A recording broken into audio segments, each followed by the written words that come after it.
So this is where it gets fun. This effectively is the beginning piece of that setup matrices function that we talked about in the render loop earlier. And this is the one where we're actually getting the data out of our system. So what we do is we start up, we're going to create a couple 16 floating point arrays to hold the actual matrix data that we're going to need to give to OpenGL.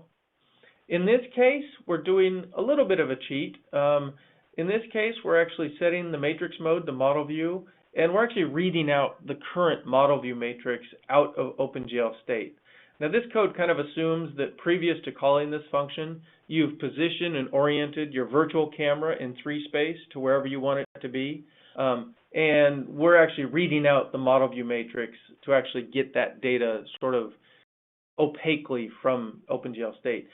In reality, most applications actually already have this data cached away somewhere. They've actually got the world to camera matrix cached away. So you wouldn't actually have to go read it from OpenGL, but we do it here just sort of for convenience.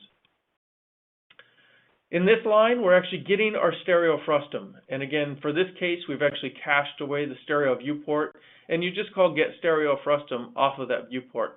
The stereo frustum class is the class which has all the detailed data that you're going to be dealing with when talking about stereo information.